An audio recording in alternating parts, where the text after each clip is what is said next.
Unit 8 The Little Bully. Prose reading. Do you know of any child who teases others or pushes them around? What would you call such a child? Read the story and see how Hari, a little boy, troubles other children.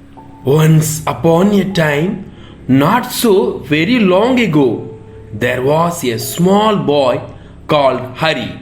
Although he wasn't very big, he was strong and he loved to tease all the boys and girls who went to school with him. What he loved to do most was to pinch. He could make a big bruise appear in half a second. Another trick he played was pricking people with a pin. So you can guess how all the children hated him.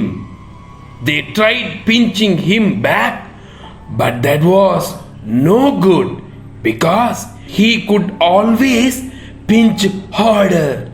They didn't like telling the teacher because that was telling tales. It so happened that the class went for a picnic to the seaside for a whole day. All the children were most excited. On that day, the sun shone bright and all the children were wild with excitement.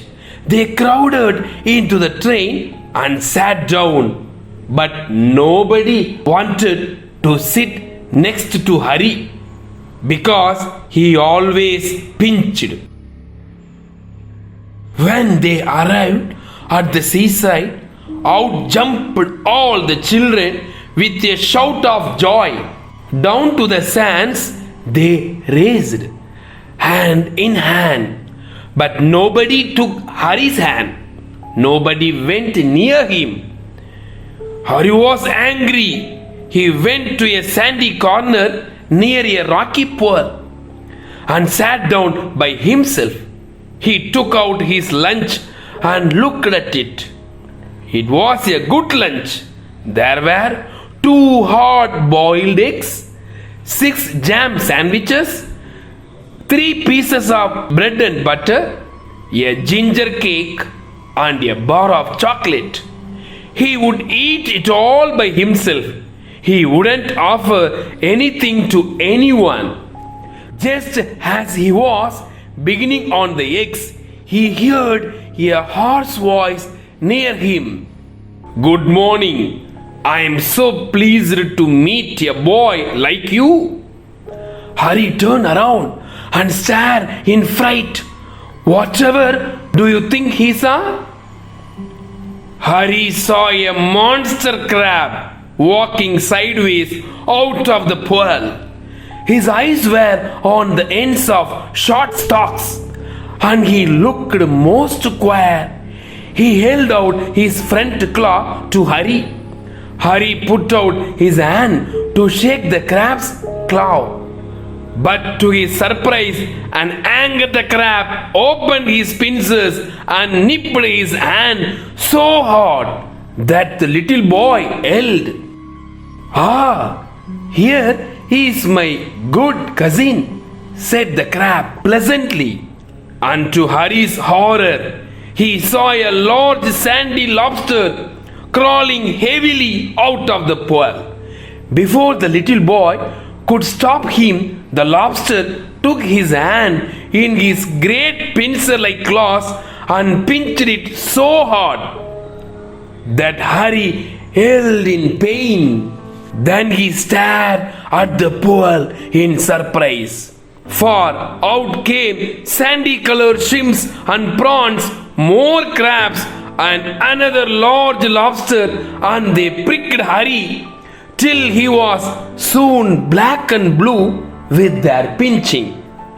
"Don't you like it?" said all the creatures in surprise. "Why, we were told you would love to see us, because you are a champion pincher and pricker yourself. Come, come, join in the fun. Hari leaped to his feet, crying loudly. His lunch rolled into the pool, and when the crabs and lobsters saw it, they ran to it and began to feast eagerly. Hari saw that they had forgotten him for a time, and he turned and ran for his life, tears streaming down his cheeks. They only did to me what I keep doing to the other children, he thought. But how it hurt, and how I hated those crabs and lobsters. I suppose the other children hate me too. Well, I jolly well shan't pinch or prick anymore. Thank you, children.